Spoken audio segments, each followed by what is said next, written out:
college football playoff finals. Malcolm Johnson alluded to the fact that Notre Dame will not be playing on Monday. Although they could have, should have, would have, they will not be playing on Monday. What makes us even more excited about this show from a Notre Dame perspective, for those who are in the listening audience, on the audio, if you're listening to this on Spotify, your host through this journey of managerial finance and sports entertainment both played at the University of Notre Dame as way of background. Allegedly. So we really, really, really dislike University of Miami. We're going to stomach them and talk about them today. This here playoffs doesn't get there without semifinal games. We talked about the Fiesta Bowl last week because it had been played on Thursday night before our Friday morning show. And we made our predictions. I think we both predicted Indiana would win, so we were both right. And then Friday evening, IU went out there and commenced to unleash a can of that good old whoop ass on Oregon in the Peach Bowl. So what did you think? The stats were not very eye-popping. I think the stat that stood out the most, the final score is 56-22 with a late score. I mean, late score in the game that made it look, at least, it still didn't look competitive. 56-22 is not competitive. But the turnover margin, I think, is the only storyline that led to that. One of those turnovers happening on the first play, offensive play of the game for Oregon, a pick six the other way in the wrong direction. But the stats weren't eye-popping at all. Not at all. I mean, it was even as a game when you look at that. You know, one thing that you could just tell about looking at the yardage and see that those 5 touchdowns thrown by Mendoza and he only had 177 yards passing speaks to the fact that there was 2 fourth downs that they didn't get. And I may have this wrong, but 2 fourth downs they didn't get. I'm assuming they had to be in their territory, at least one of them. And then they had 3 turnovers. So obviously the one being a pick six, but to have those 5 touchdown passes, only had 3 incompletions the whole game. He has an amazing stat. Through the playoffs, he has more touchdown passes, Mendoza, than he does incompletions. Wow. Only person. So is this just a foregone conclusion? Let me not get there because I'm going to get the predictions. I'm sorry. I was getting ahead of myself. It's an exciting weekend. It is an exciting weekend. But when you say something like that, he's got more touchdown passes than he does incompletions. 8 versus 6. You understand why Vegas has made this seem as though it's a foregone conclusion. IU is going to hold up the trophy. It's an 8.5 spread. We're going to get to the prediction.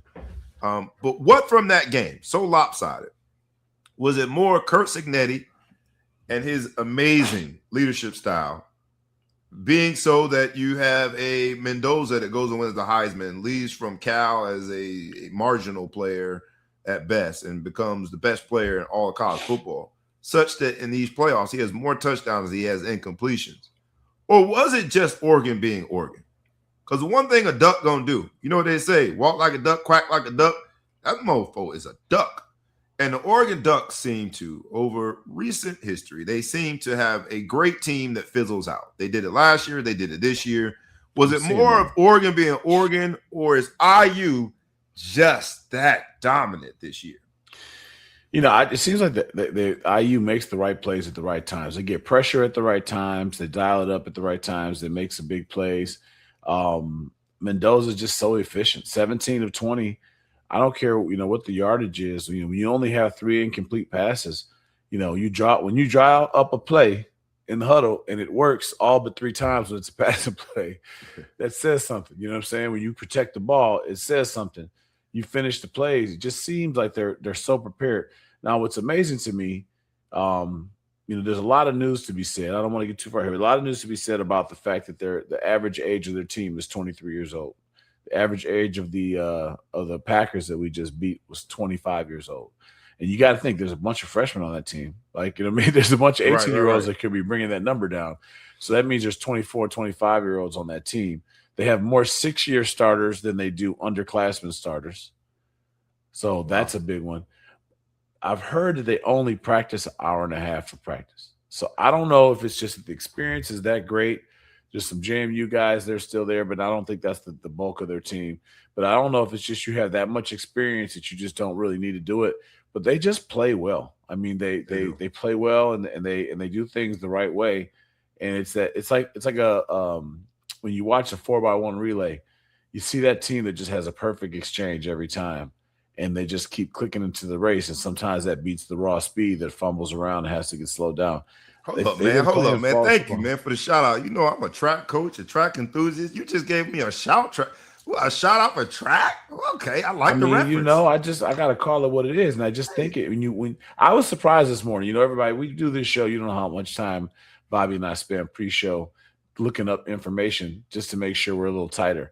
It's probably embarrassing. I still forget stuff all the time, but I got hit in the head a lot as a child. But I'm just saying, like when you see that the stats were so equal, you're like, God, this was a beatdown. But on paper, it wasn't a beatdown except for two failed fourth downs and three turnovers. So that's five. I don't know if your audio went out, if that's me, because you're frozen on my end. I don't know if that's me or you. I'm gonna assume it's you, because Can you see everything. me? All right, I'm back. I There I, you go. I got spinners. Sorry. Yeah. So we have prepaid over our house too. But at the end of the day, when you start seeing the efficiency of what that turns around, you start thinking, how does that turn into 50 points? Like, how does that Yeah. get you so many points? Obviously, there's a one touchdown on defense, but it's just efficient football. And who wouldn't want to play for that coach? He seems like a great motivator. Seems like a great guy to play for. So He the says all the right electricity, things. He does. yeah. He does. I'm not a mathematician. I've never ever been accused of being a mathematician. But if you only threw the ball 20 times and 20 of those attempts ended 17. in a touchdown, excuse me, 5 of those attempts ended in a touchdown. 5 over 20 means literally 25% of Of your all attempts. of his attempts ended in a touchdown. And so you start to understand why he won the Heisman. And you're close to a third of your completions with touchdowns. If you think about 17 completions, I never thought of it like that. Are touchdowns. Yeah. You understand why he won the Heisman. You understand why Vegas hasn't given Miami much of a shot. 8.5-point favorites. IU finds themselves. But let's I'm gonna be fair. unravel that.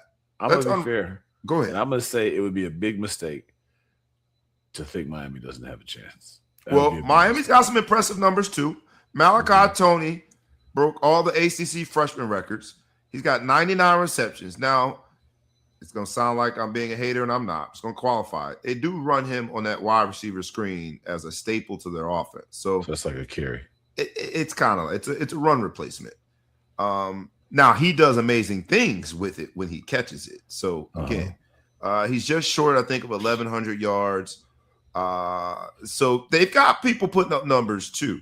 They've shown the numbers of, because this is the Ball Hog Sports Talk. We do numbers here. Managerial decisions of big finance are purely based on numbers. And at times, so is football.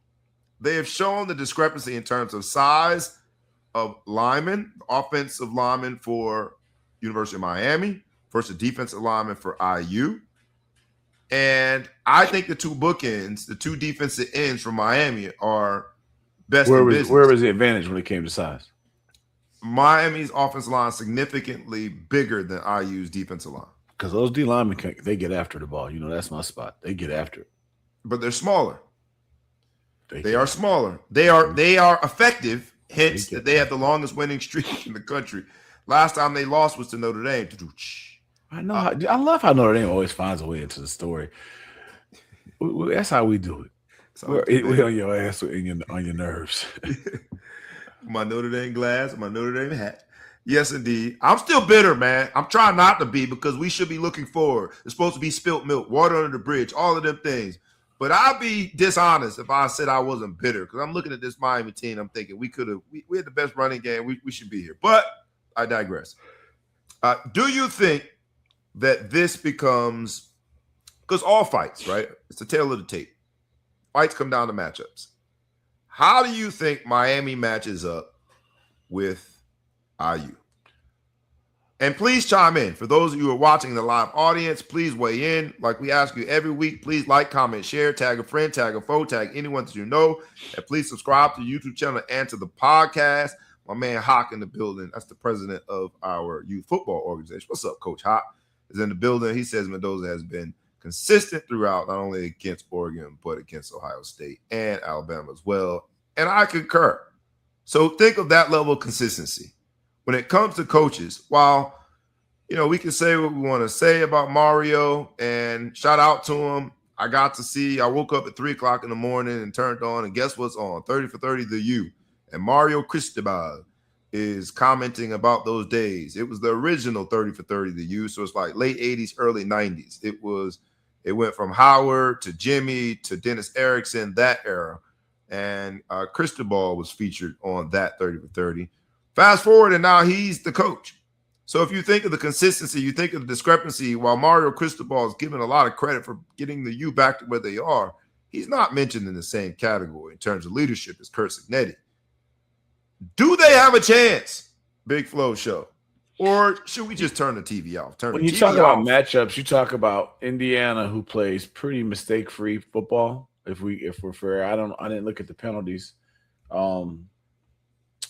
But they play pretty mistake-free. They make the passes that they're supposed to make in the right place, the right time, and they do well. And Miami, if you think about it, has been winning despite themselves when it comes to dropped interceptions, missed opportunities, and different things of that nature. Other than Ohio State. Ohio State, they played a penalty-free game. They went from 0 penalties against Ohio State to 10 penalties versus Ole Miss. So, yes, quite the discrepancy. But, yes, you're right. So my point is, who's going to show up?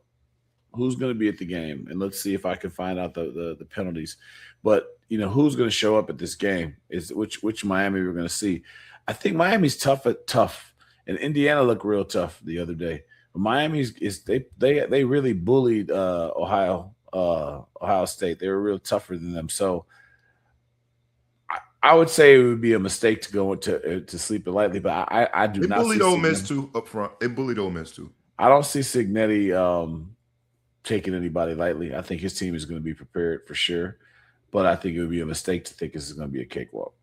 I'm rooting for that running back, Mark Fletcher Jr., who lost his dad last year. He's a Broward County boy. Broward County, American Heritage. He did not go to St. Thomas Aquinas, but rooting for him, man.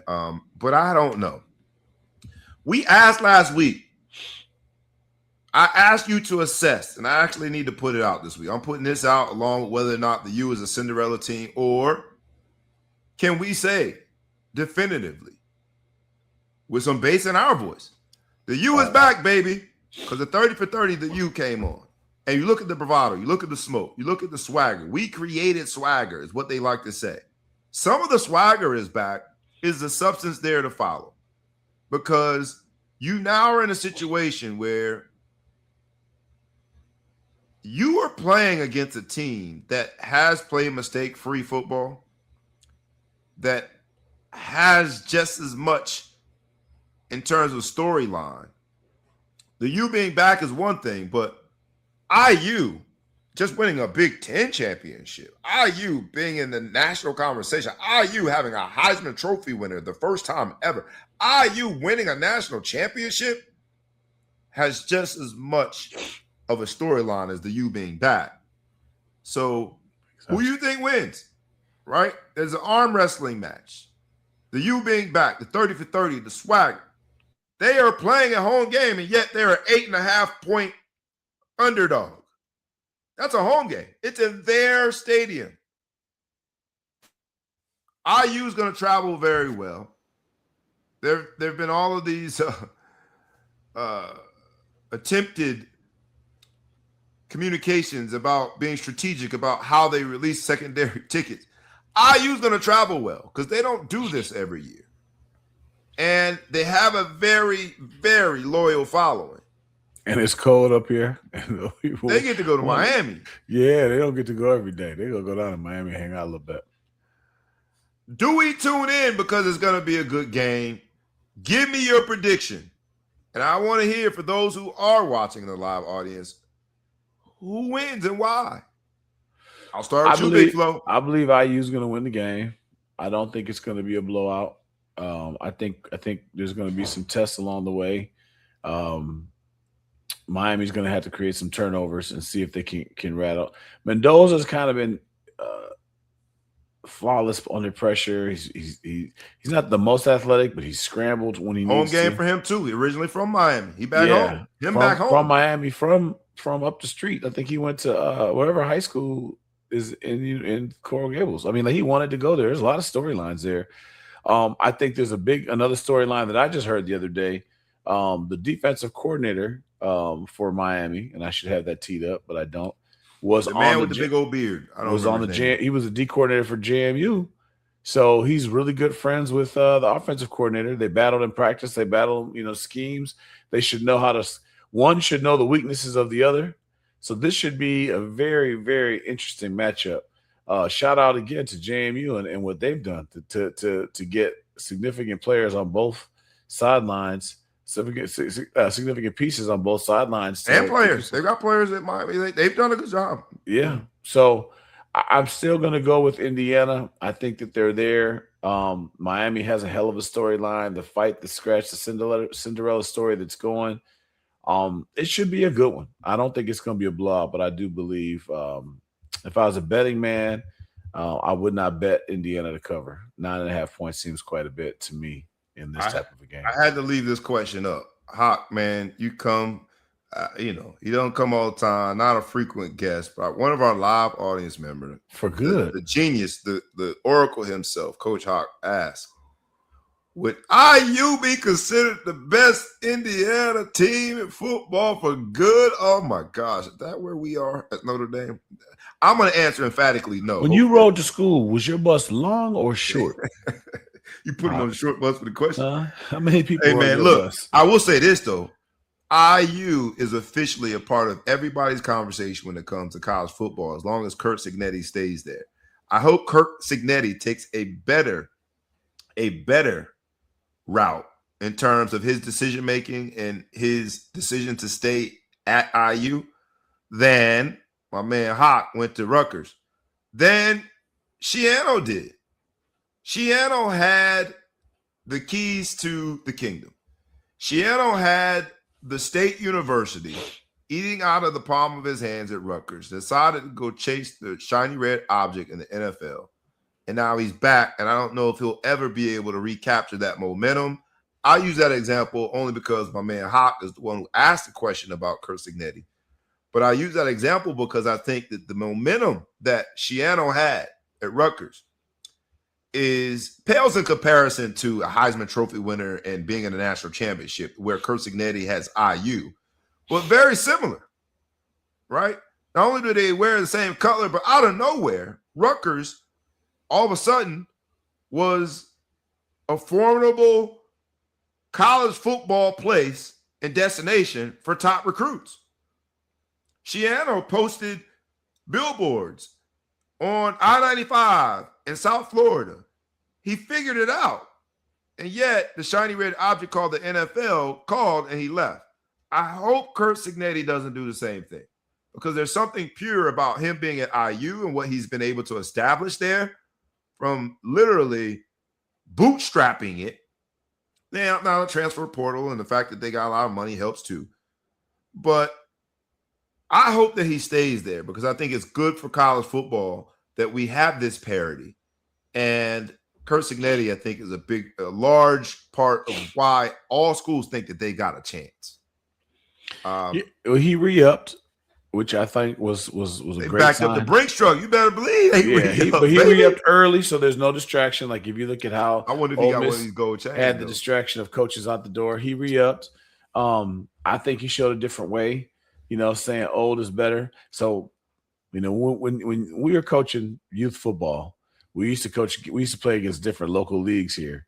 And our weight classes, this is back when we had weight restrictions in football. Nowadays, almost everybody's unlimited. We had weight restrictions, and we would always go and play against teams or leagues in their preseason jamborees. Jamboree, for those who don't know, it is you come and you might play a quarter against this team, a quarter against that team, and you're like a little round robin, just so everybody can get a little work. Or you just do scrimmage type stuff scenarios. But they would always try to pair us against older teams because their weights were so much different. Said, well, your kids are bigger than ours. And I always say age trumps weight. And I think Cignetti is backing me up because even at the college level right now, you've got all these 3-star players out there, which, I mean, the star system is BS, but the 3-star players playing against 5-star players, but they're old as hell. Not to say that the other teams don't have old players too, but they have an older roster, and they're out disciplining, they're out techniquing people and doing whatever. So I feel vindicated for what I said when my kid was 7, then they wanted him to play against 9-year-olds. And I feel it's even more proof when you see 25 outplaying 20-year-olds. I would have to agree. Look, the banner was 30 for 30 the U. The truth be told, the U is not the source of 1, not the source of 2. I would say 2.5 because the other 30 for 30, Catholics versus Convicts, features the U. Right? They're a program that is rich enough in history that they have 2.5 30 for 30 docu-series dedicated to its program. My man Malcolm Johnson says 2001 Miami best in history, and the Natty plus 17 first round picks is unmatched. It's hard to argue that, but that's the second version of the U. Last night's version was the 80s and 90s. So rich in history. These two programs could not be further away from each other in terms of history. But on Monday, history don't matter. The only thing that matters is the teams that they roll out.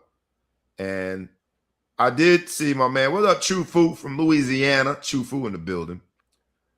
One of our live audience people weighed in and said, Miami has the better trenches. Indiana has a better team, but Miami could control the game and win if they complete drives. So my turn for a prediction. I gave you yours. You said IU, but you said IU does not cover. It's hard for me to do this, man. It's hard, man. As a Notre Dame man, when I was a child, I spake as a child. It's biblical. And when I was a child, my entire room was orange and green. I really worship the ground that the University of Miami players walked on because that. I think we need a break. Hold on. I think we need a break. I don't know. This is getting disgusting. Okay, we're back. We're back. It's messed up, man. I worship the ground that they. I couldn't. That they walked. I did once upon a time. Man. I just need to catch my breath. You know, sometimes you need to catch your breath. I need to catch out of Florida, baby. That's what it is down there. Took the air out of me. The Blades brothers, Michael Irvin. That was like it was better than the Dolphins. And even last night's 30 for 30. I was mad. I woke up at 3 a.m. But that happened to be watching. Before you finish, you got to read Paul McDonough. If you make him proud, you know you're not doing right. Oh gosh. Yeah, he almost wants me to take it back what I said. What up, Paul McDonough in the building, one of Miami's faithful fans. I know he'll be tuned in or probably be at the game. If you go down there and be safe. I love the fact that the Miami faithful put out this. It was really satire, encouraging IU people to go to Miami Guard, go to all of these neighborhoods, Poke and Bean projects. That was fantastic, actually. Hilarious. Let me look in this camera right here. White, black, Hispanic, I don't care what you are. IU fans, do not listen to what that man said. Some of them neighborhoods could cost you your life. But it was was fantastic. Very well done. But to my prediction, man, I actually think Miami's going to do it, man. We're going to have to eat crow like a mofo.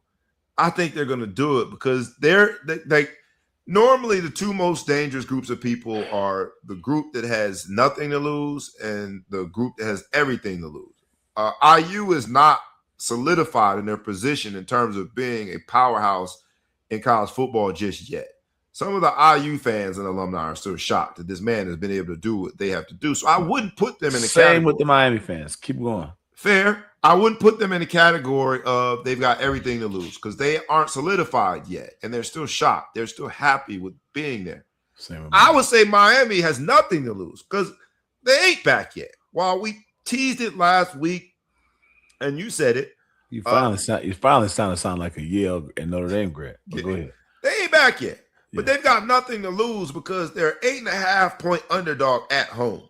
You have a touchdown basically thrown in there. So if you really want to do the odds, Vegas is saying that IU is 14.5 points better than IU.